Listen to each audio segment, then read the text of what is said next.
دوسری آیت کریمہ وَلَقَدْ بَعَثْنَا فِي كُلِّ أُمَّةٍ رَسُولًا أَنِ اعْبُدُوا اللَّهَ وَاجْتَنِبُوا الطَّاغُوتَ، اللہ تعالیٰ نے ہر امت میں رسول بھیجا اس دعوت کے ساتھ کہ ایک اللہ کی عبادت کرو اور طاغوت سے بچو۔ اتنی بات آپ جانتے ہیں کہ اعبدوا اور اجتنبوا دونوں امر کے صیغے، آرڈر، اور امر برائے وجوب ہے۔ یہ انبیاء کی یہ دعوت ہے جس سے فرضیت کا استدلال ہے کہ اللہ کی عبادت کرنا فرض ہے، کسی اور کی نہیں۔ واجتنبوا الطاغوت، اور طاغوت سے بچنا فرض ہے۔ اور یہاں وہی بات آ گئی، توحید نفی و اثبات ہے، اعبدوا اثبات ہے، اللہ تعالیٰ کی عبادت کرو۔ واجتنبوا الطاغوت یہ نفی ہے، طاغوت سے بچو، طاغوت سے دور رہو۔ طاغوت کیا ہے؟ ابن قیم رحمہ اللہ نے جو تعریف طاغوت کی بڑی قابل فہم ہے۔ ان کسی بھی معبود یا متبوع کے تعلق سے حد سے تجاوز کر جائیں۔ معبود کون ہے؟ اللہ تعالیٰ۔ آپ کسی شخصیت کو، کسی پتھر کو، حجر کو، شجر کو معبود مان لیں، یہ تجاوز حد ہے، یہ طغیان ہے، طغیان۔ آج کل پاکستان میں سیلاب آیا ہوا، سیلاب کو طغیانی بولتے ہیں، دریا میں طغیانی، یعنی جو پانی کا جو ایک لیول، جو ایک حد ہے اس سے اوپر جا چکے، یہ طغیانی۔ کسی بھی شخصیت کی ایک حد ہے، اس حد سے بڑھانا یہ طغیانی اور طاغوت ہے۔ معبود کون ہے؟ اللہ تعالی۔ اس کے علاوہ کسی کو معبود مانو گے، کسی قبر والے کو، کسی زندہ کو، کسی مردہ کو، کسی نبی کو، ولی کو، فرشتہ کو، تو یہ طغیانی۔ اب حد سے بڑھ گئے، اس شخصیت کو آپ نے حد سے بڑھا دیا۔ اگر وہ شخصیت اپنے معبود ہونے پر خوش ہے، جیسے فرعون تھا کہ میں تمہارا رب ہوں، مجھے سجدہ کرو، دعوت دے رہا ہے، خوش ہے، تو وہ شخصیت خود طاغوت بن گئی، اور اس کو ماننے والے بھی اسے طاغوت قرار دے رہے ہیں، دونوں طاغوت۔ اور اگر وہ شخصیت ناخوش ہے، جیسے عیسائی عیسیٰ علیہ السلام کو معبود مانتے تھے، مگر عیسیٰ علیہ السلام کی یہ دعوت نہیں تھی، وہ اس دعوت سے اظہار برات کریں گے، وہ شخصیت بری ہے۔ اس طرح مطاع اور متبوع، اطاعت، اتباع، یہ کس کا حق ہے؟ یاد رکھو، اطاعت صرف اللہ تعالیٰ کا حق ہے، صرف اللہ تعالیٰ کا، اور کسی کا نہیں۔ شارع کون ہے؟ اللہ تعالیٰ۔ احکام بنانے والا کون ہے؟ اللہ تعالیٰ۔ فیصلے کرنے والا کون ہے؟ اللہ تعالیٰ۔ صرف اللہ کا حق ہے، حق اطاعت۔ تو رسول کی اطاعت کیوں؟ کیونکہ رسول اللہ کا نمائندہ ہے، اس کی اطاعت حقیقت میں اللہ کی اطاعت ہے، وہ اللہ کے معزون ہے، اللہ کے امر سے آئے، اللہ کی اذن سے آئے، اللہ تعالیٰ کا پیغام دینے والے۔ اور اللہ تعالیٰ کے پیغام میں اس قدر وہ مقید اور پابند ہے کہ ایک حرف کا اضافہ نہیں کر سکتے، ایک حرف کا۔ اللہ تعالیٰ نے صاف فرما دیا کہ اگر آپ نے ہماری طرف کوئی بات اپنی بنا کے منسوب کر دی، دائیں ہاتھ سے پکڑ لیں گے اور آپ کی شاہرگ کاٹ دیں گے، خاتمہ کر دیں گے۔ وما ينطق عن الهوى ان هو الا وحي يوحى۔ تو اطاعت کا حق صرف اللہ رب العزت کا، اللہ کے رسول کا، اس لیے کہ وہ اللہ کے نمائندے ہیں۔ تو اس کے علاوہ اگر آپ کسی کو حق اطاعت دے دیں اور پورے دین کی عمارت اس کے سر پہ قائم کر دیں کہ جس چیز کو یہ حلال کہے اس کو ہم حلال مانیں گے، جس کو یہ حرام کہے اس کو ہم حرام مانیں گے، تو آپ نے طغیانی اختیار کی، اسے اس کی حد سے بڑھا دیا، خود بھی ایک حد سے بڑھ گئے۔ آپ کی متعین حد یہ ہے کہ آپ اللہ کی اطاعت کریں اور اللہ کے رسول کی اطاعت کریں، اللہ اور اس کے رسول کے علاوہ کسی اور کی اطاعت کریں گے، یہ طغیانی۔ اور وہ شخص اگر اس بات پر راضی ہو کہ میری اطاعت کی جائے، لیڈر مانا جائے مجھے، پھر وہ خود طاغوت ہے۔ لیکن وہ شخص اگر اظہار برات کر دے اور صاف کہہ دے اذا صح الحدیث کو مذہبی، کہ لوگوں میری بات مذہب نہیں، میری بات دین نہیں، صحیح حدیث میرا مذہب ہے، صحیح حدیث میرا مذہب، مانا وہ بری ہے۔ امام احمد بن حنبل کا قول ہے لا تقلدنی ولا تقلد مالکا ولا شافعیا ولا اوزاعیا وخذ من حیث اخذ، میری تقلید نہ کرو، شافعی کی تقلید نہ کرو، مالک کی تقلید نہ کرو، اوزاعی کی تقلید نہ کرو، حالانکہ یہ ائمہ اس امت کے اساطین ہیں، نہیں، تقلید نہ کرو۔ یہ کہنا کہ ان کی ہر بات درست ہے، ان کی ہر بات مانی جائے گی، یہ طغیانی. واجتنبوا الطاغوت، طاغوت سے بچو، اس طغیانی سے بچو. دونوں امر کے صیغے، تو اس سے بھی توحید کے وجوب کا اظہار ہو رہا ہے. دونوں امر کے صیغے. فرمایا کہ وَقَضَىٰ رَبُّكَ أَلَّا تَعْبُدُوا إِلَّا إِيَّاهُ وَبِالْوَالِدَيْنِ إِحْسَانًا. تیرے پروردگار کا یہ فیصلہ ہے. تیسری آیت کریمہ، تیرے پروردگار کا فیصلہ کہ مت عبادت کرو مگر اسی کی. یہ حصر اور قصر کا انداز ہے. نفی کے بعد اگر اس بات ہو تو یہ انداز ہے قصر اور حصر کا. مت عبادت کرو مگر صرف اسی کی اور کسی کی. وہی عقیدہ توحید.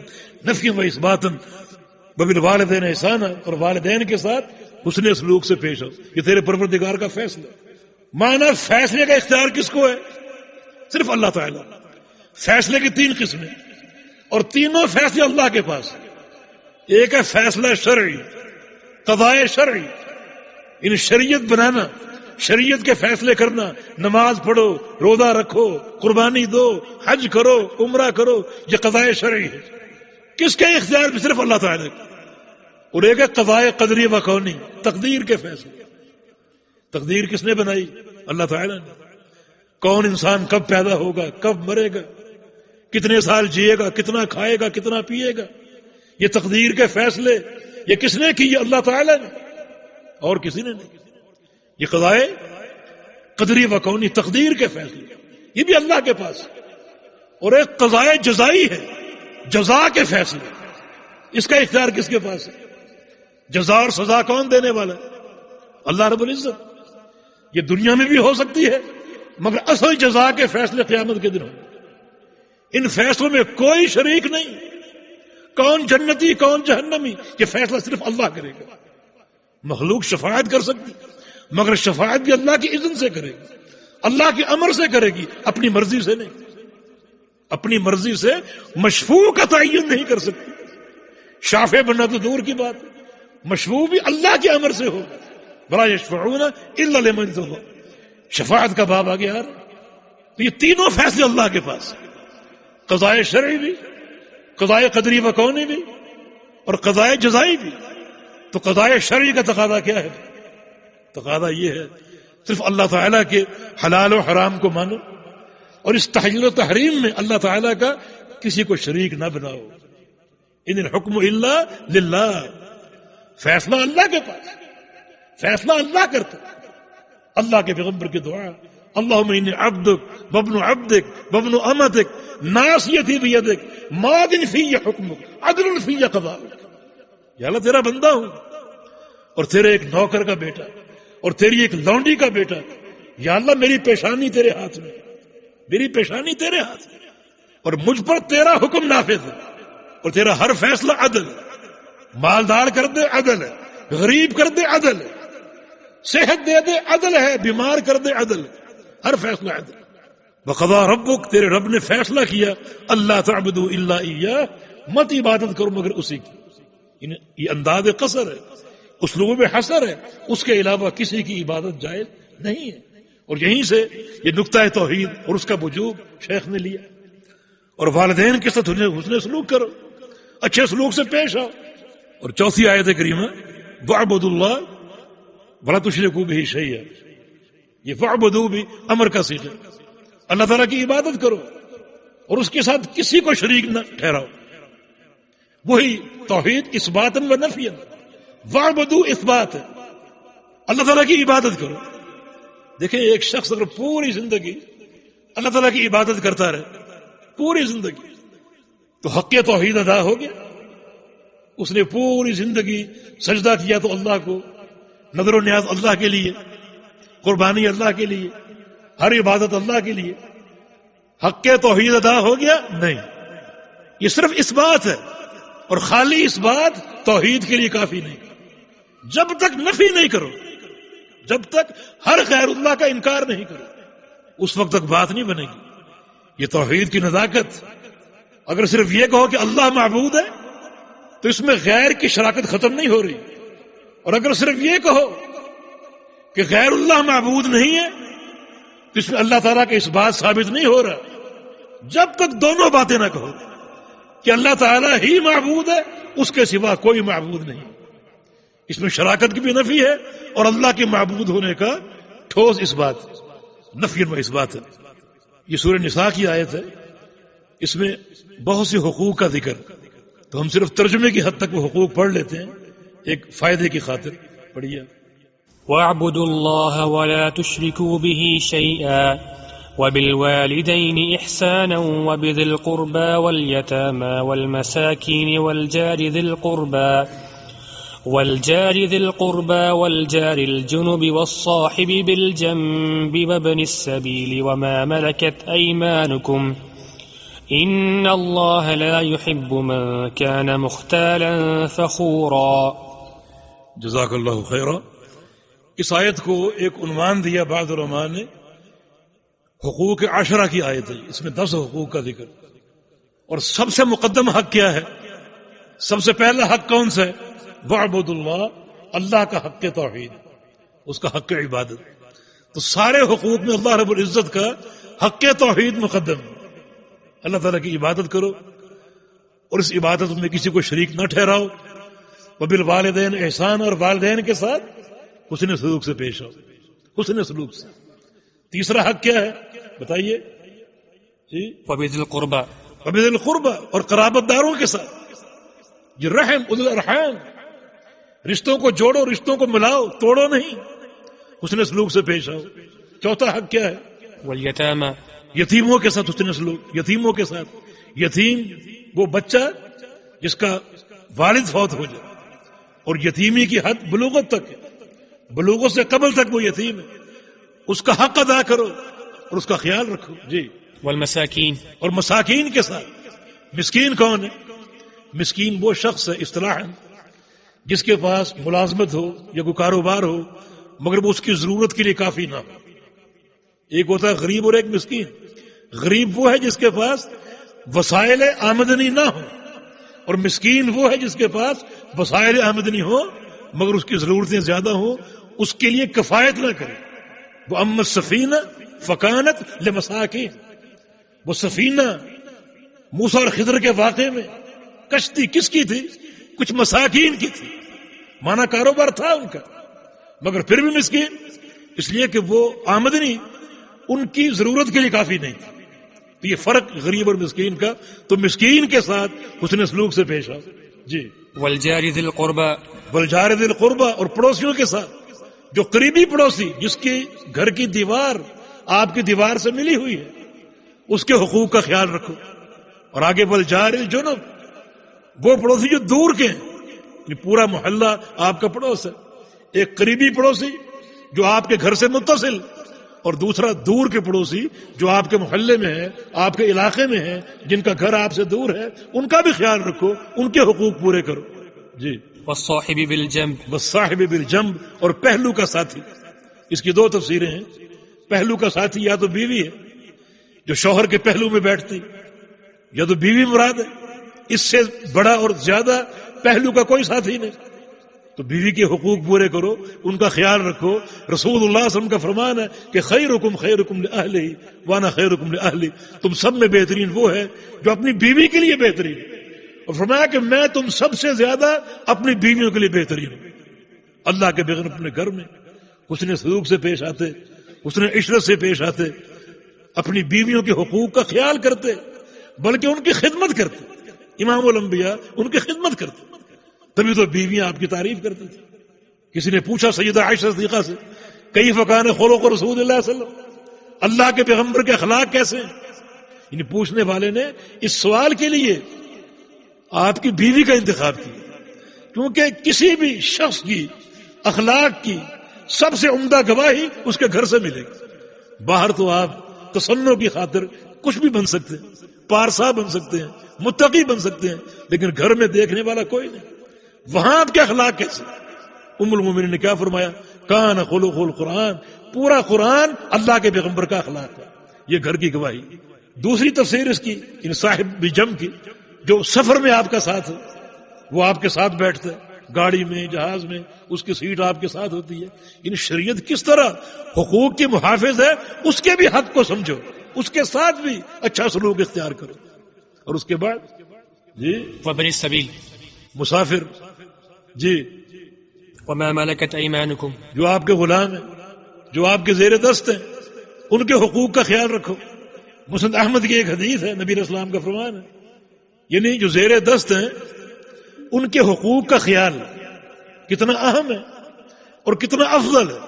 نبی علیہ السلام کی ایک حدیث کا معنی یہ ہے، آپ نے فرمایا کہ زیر دست جو بھی لوگ ہیں ان کے ساتھ اچھا سلوک یہ رزق کی بہتری، رزق کی ترقی ہے، اور ان کے ساتھ بد سلوکی رزق کی بے برکتی.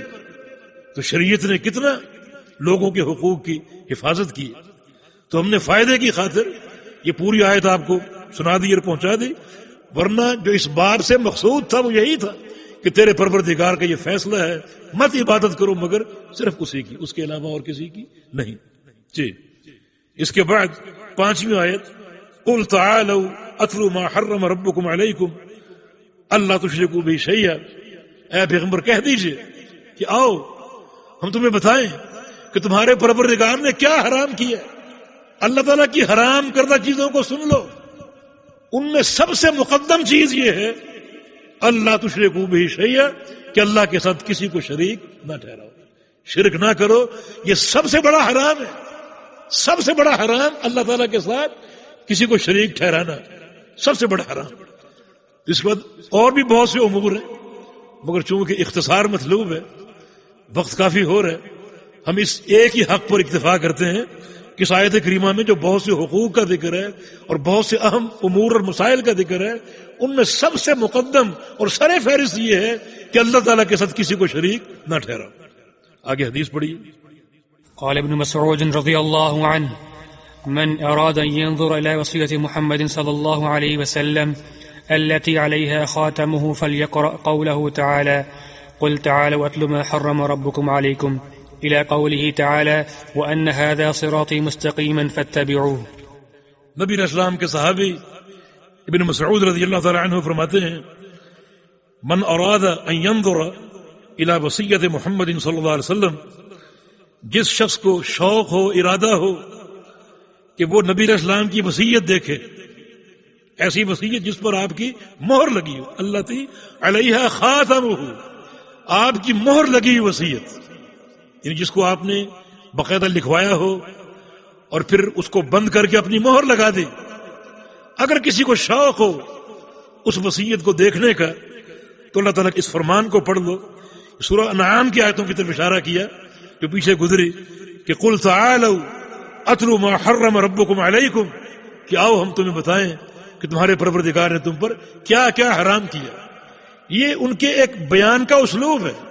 اللہ کے پیغمبر نے یہ وصیت نہیں فرمائی، صحابی فرما رہے ہیں کہ یہ اتنی اہم باتیں ہیں، اتنے اہم امور ہیں کہ گویا پیارے پیغمبر کی یہ ایک ایسی وصیت ہے جو آپ نے کی اور لکھوائی اور مہر لگا کر اسے بند کر دیا. یہ ان امور کی اہمیت کی طرف اشارہ ہے، اتنے ہی اہم امور ہیں. ویسے اس قول کی سند میں ضعف ہے. آگے حدیث پڑھی. وعن معاذ بن جبل رضي الله عنه قال كنت رديف النبي صلى الله عليه وسلم على حمار فقال لي يا معاذ أتدري ما حق الله على العباد وما حق العباد على الله؟ قلت الله ورسوله أعلم. قال حق الله على العباد أن يعبدوه ولا يشركوا به شيئا، وحق العباد على الله ألا يعذب من لا يشرك به شيئا. قلت يا رسول الله أفلا أبشر الناس؟ قال لا تبشرهم فيتكلوا. جزاک اللہ خیرا. یہ حدیث صحیح بخاری مسلم کی ہے، جس کے راوی سیدنا معاذ بن جبل رضی اللہ تعالی عنہ ہیں. فرماتے ہیں کنت ردیف النبی صلی اللہ علیہ وسلم علی حمار، میں ایک گدھے پر نبی علیہ السلام کے پیچھے سوار تھا. یہ پیغمبر علیہ السلام کے تواضع، امام الانبیاء اور سید ولد آدم، اور یہ آپ کے تواضع کے گدھے پر کبھی کبھی سواری کیا کرتے تھے. اور پیچھے معاذ بن جبل سوار تھے، پیچھے ان کو بٹھایا ہوا تھا اور سفر جاری تھا. تو آپ صلی اللہ علیہ وسلم نے معاذ رضی اللہ عنہ کو علم دینا چاہا، یہ ان کی فضیلت ہے. آپ نے ان کو علم دینا چاہا کہ میرا ساتھی میرے ساتھ ہے اور وقت جو ہے وہ سفر میں اس طرح گزر رہا ہے، کچھ علم کی باتیں ہو جائیں. اور بڑا پیارا علم دیا. آپ کا ہر علم پیارا ہے، مگر یہ علم چونکہ عقیدے سے متعلق ہے اور اس میں توحید کی بات ہے اور توحید کی عظمت اور فضیلت ہے، یہ علم انتہائی مبارک ہے، جنت کی سبیل ہے، یہ جنت کا راستہ ہے۔ یہ آپ سنیے، اے معاذ اتدری ما حق اللہ علی العباد، کیا تم جانتے ہو اللہ کے بندوں پر کیا حق ہے؟ جانتے ہو اللہ کا حق بندوں پر جو خالق اور مالک ہے؟ یعنی صاحب کتاب شیخ الاسلام نے اسی سے کتاب کا نام رکھا، کتاب التوحید الذی ہوا حق اللہ علی العبید۔ کیا تم جانتے ہو اللہ کے بندوں پر کیا حق ہے؟ وما حق العباد علی اللہ، اور بندوں کا اللہ پر کیا حق ہے؟ بڑی عظیم اور عجیب بات ہے۔ کیا جانتے ہو؟ قلت اللہ ورسولہ اعلم، میں نے عرض کیا کہ اللہ اور اس کا رسول بہتر جانتے، اللہ اور اس کا رسول بہتر جانتے۔ یعنی دو باتیں ہیں، اللہ کا بندوں پر حق اور بندوں کا اللہ پر حق عز و جل۔ جانتے ہو؟ اب دیکھیں، حق ایک واجب چیز کا نام، میرا آپ پر حق ہے مانا وہ کام کرنا آپ پر واجب ہے۔ اللہ تعالیٰ کے بندوں پر کیا حق ہے جس کو ماننا اور پورا کرنا بندوں پر واجب ہے؟ پھر بندوں کا اللہ پر کیا حق ہے جس کو پورا کرنا اللہ پر واجب ہے؟ یہ توحید کی عظمت ہے کہ اللہ تعالیٰ پر کوئی چیز فرض ہو سکتی، کوئی دنیا کی طاقت اللہ تعالیٰ پر کوئی چیز واجب کر سکتی ہے؟ کوئی انسان یہ کہہ سکتا ہے کہ یا اللہ میرا تجھ پر یہ حق ہے؟ نہیں، وہ قادر مطلق بے پرواہ ذات، وہ کسی کے حق کے ساتھ مقید نہیں ہے۔ پھر یہ کیا معاملہ ہے کہ بندوں کا اللہ پر حق؟ یہ حق کسی بندے نے نہیں مقرر کیا، اللہ تعالیٰ نے اپنی خوشی سے، اپنے اختیار سے یہ حق اپنے اوپر لیا۔ دیکھو توحید کی عظمت، اللہ تعالیٰ پر کسی کا کوئی حق نہیں، وہ قادر مطلق ہے، ذات بے پرواہ ہے، اس پر کسی کا کوئی حق نہیں۔ تو پھر یہ کیا ہے؟ یہ حق کسی انسان نے اللہ پر نہیں رکھا، اللہ نے اس مسئلے کی عظمت کی وجہ سے ایک حق خود اپنی خوشی سے، اپنے اختیار سے اپنے اوپر قائم کر لیا۔ تو معاذ نے کیا کہا؟ اللہ ورسولہ اعلم، اللہ اور اس کا رسول بہتر جانتے۔ اس کا کیا معنی ہے؟ جس مسئلے کا علم نہ ہو اس کو اللہ اور اس کے رسول کی طرف منسوب کر دیجیے۔ اللہ تعالیٰ بہتر جانتا ہے اور اللہ کا رسول بہتر جانتا ہے۔ کب؟ جب رسول اللہ سامنے موجود ہے۔ اب آپ موجود نہیں، اپنا وقت پورا کر کے جا چکے ہیں، اب یہ نہیں کہا جا سکتا اللہ و رسول عالم۔ اور ساتھ ساتھ یہ بات یاد رکھو کہ امور کی دو قسمیں ہیں، ایک امر شرعی اور ایک امر قدری۔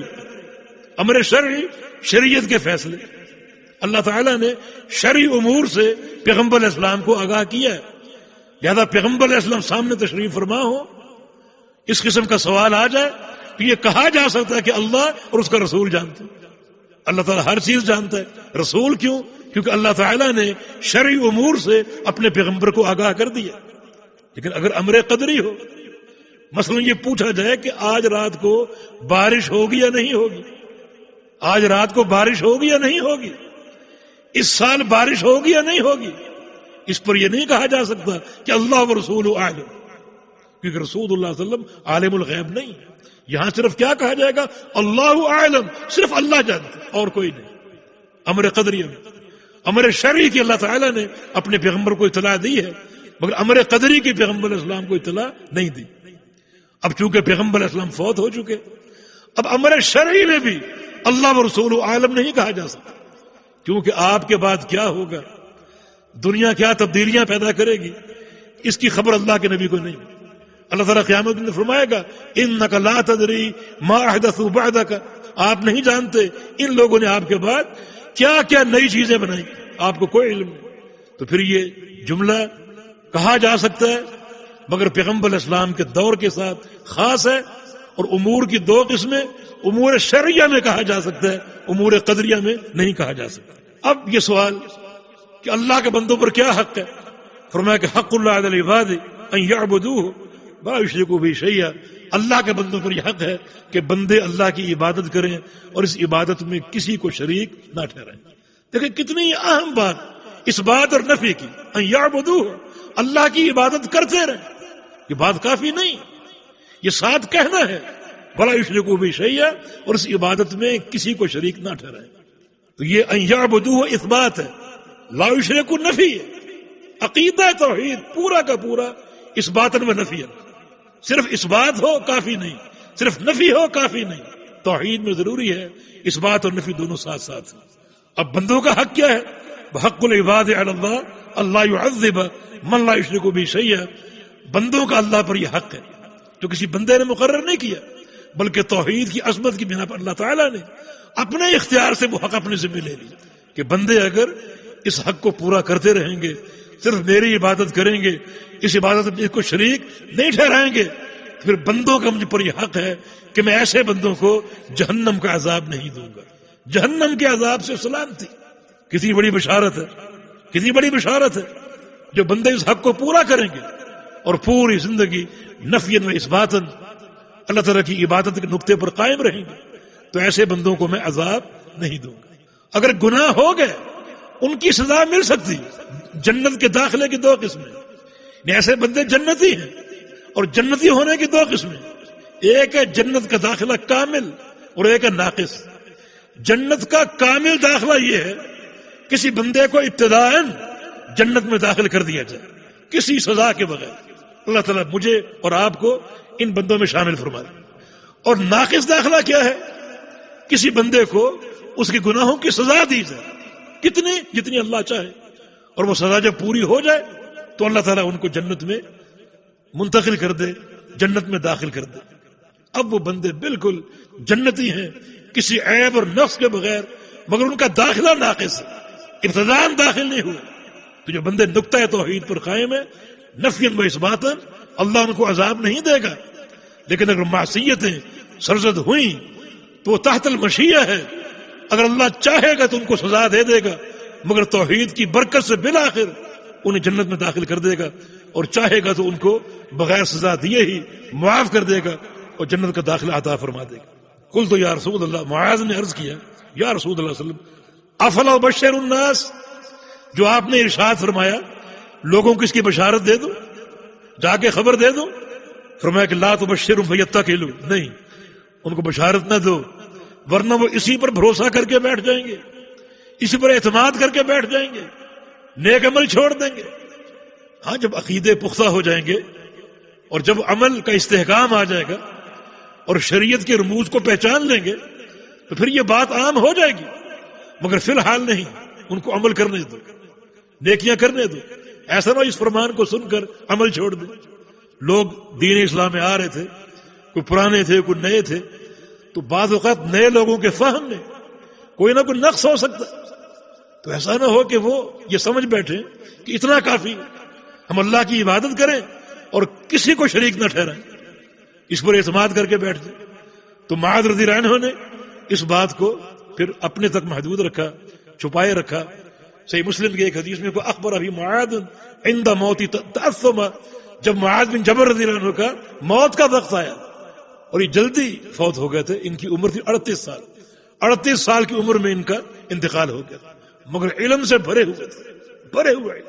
اللہ کے نبی نے بڑا ان کو علم دیا، اللہ کے نبی نے فرمایا تھا کہ انی احبک یا معاذ، معاذ مجھے تو اس سے بڑی محبت ہے، اور اس محبت کا اظہار کیسے کیا؟ علم نافع دے کر، بڑا علم دیا، بڑا علم دیا۔ بلکہ پیغمبر علیہ السلام کہتے تھے کہ ان معاذ یاتی یوم القیامہ امام العلماء رتقا، کہ معاذ قیامت کے دن آئیں گے کس طرح؟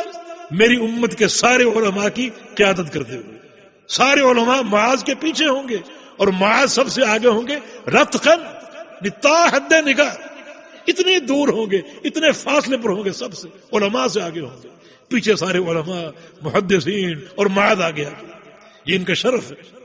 جب ان کی موت کا وقت آیا تو گناہ سے بچنے کے لیے انہوں نے اس حدیث کو بیان کیا۔ گناہ کیا تھا؟ گناہ کتمان علم کا۔ نبی علیہ السلام کی حدیث ہے من کتم علما الجم یوم القیامہ بلجام من النار، کہ جو شخص اس کے پاس کوئی علم ہو اس کو چھپا لے تو اسے قیامت کے دن جہنم کی لگام پہنائی جائے گی۔ لگام کیوں؟ کہ اس زبان کو چلنا چاہیے تھا علم بیان کرنے کے لیے، زبان بند رہی، خاموش رہی، تو اس کی سزا یہ ہے کہ اسی زبان پر جہنم کی لگام ڈال دی جائے گی، اس زبان کو سزا دینے کے لیے۔ تو اللہ تعالیٰ ہمیں اس دین کا سچا داعی بنا دے۔ بحمدللہ یہ پہلا باب ختم ہو گیا، اس میں قدر تفصیل تھی کہ کچھ قواعد ایسے ابتدائی باتیں جو ہم نے بیان کر دی، تو آگے انشاءاللہ اختصار سے کام لیتے ہیں. جی. قال المؤلف رحمه الله تعالى في باب فضل التوحيد وما يكفر من الذنوب، وقول الله تعالى الذين آمنوا ولم يلبسوا إيمانهم بظلم أولئك لهم الأمن وهم مهتدون. جی جزاک اللہ خیر. دوسرا باب، باب فضل التوحید وما یکفر من الذنوب، توحید کی فضیلت اور یہ کہ توحید گناہوں کا کفارہ ہے. توحید کی برکت سے گناہ معاف ہوتے ہیں، اللہ تعالیٰ گناہ معاف کرتا ہے. عقیدہ توحید اتنا برگزیدہ عقیدہ ہے کہ اس سے گناہ معاف ہوتے ہیں. گناہ کے معاف ہونے کی کئی صورتیں، ایک ایک اللہ تعالیٰ توحید کی برکت سے گناہ معاف کر دے، بندے سے خوش ہو اور خوش ہو کر گناہ معاف کر دے. دوسری صورت قیامت کے دن اللہ تعالیٰ گناہ گار موحد کو اپنے پیغمبر کی شفاعت کا حق دے دے. یہ حق موحدین کے لیے خاص ہے اگر وہ گناہ گار ہے. ابو ہریرہ نے پیغمبر صلی اللہ علیہ وسلم سے پوچھا من اسعد الناس بشفاعتک یوم القیامہ، کہ یا رسول اللہ صلی اللہ علیہ وسلم وہ کون خوش نصیب لوگ ہیں جن کی قیامت کے دن آپ شفاعت کریں گے، کون خوش نصیب لوگ؟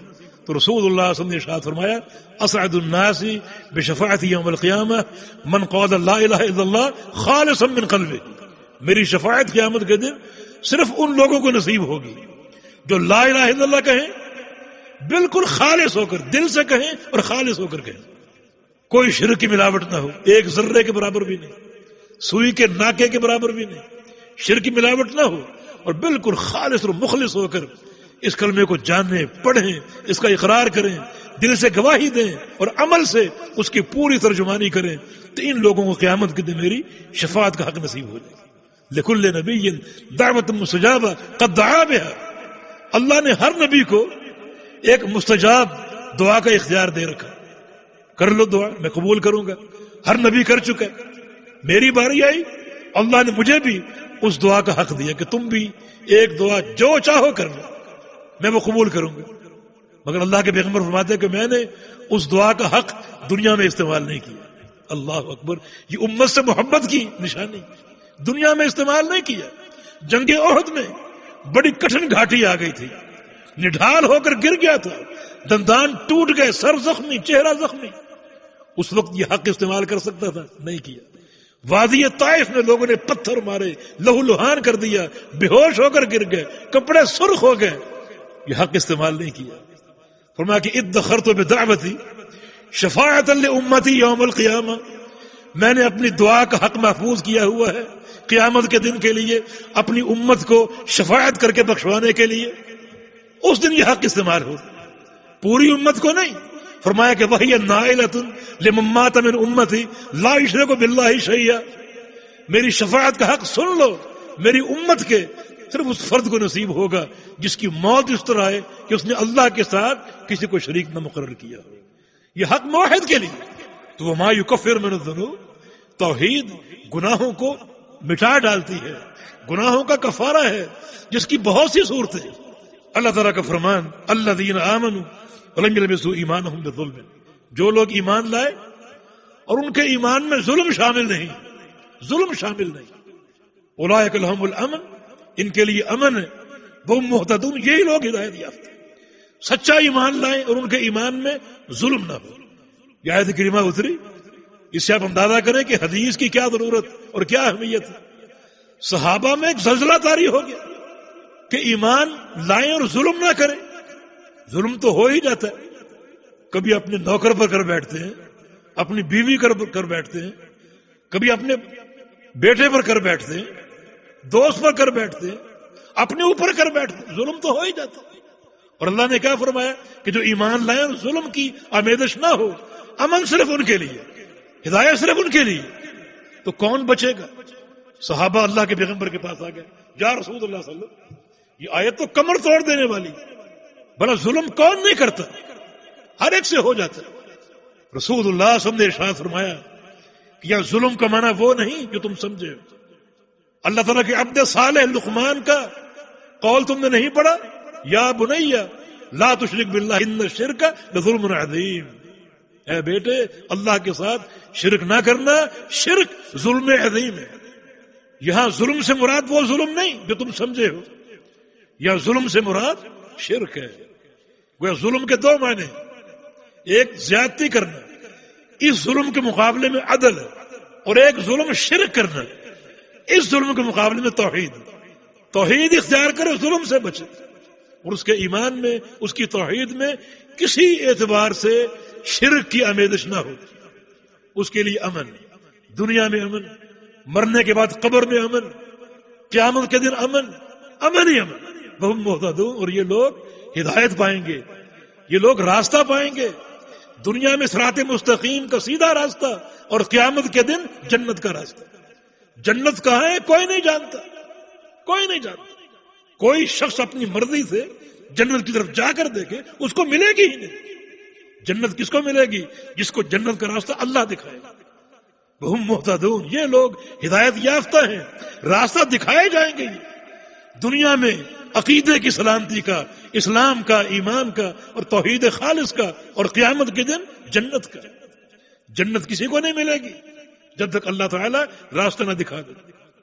الحمدللہ الذی ہدانا لہذا، جنتی جنت میں پہنچ جائیں گے، پھر کہیں گے کہ اللہ کا شکر جس نے ہمیں جنت کا راستہ دکھا دیا۔ وما کننا لنہتدی، ہم اس کا راستہ پا ہی نہیں سکتے، جنت کہاں ہے ہمیں معلوم ہی نہیں تھا، اللہ نے راستہ دکھایا۔ راستہ کس کو دکھایا جائے گا؟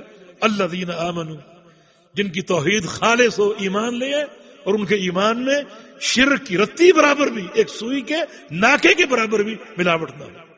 تو آیت کریمہ یہ توحید کی عظمت ہے، مانا ایک موحد انسان دنیا میں بھی امن میں ہے، ہدایت یافتہ ہے، قبر میں بھی امن میں، ورنہ قبر کا عذاب بڑا شدید ہے۔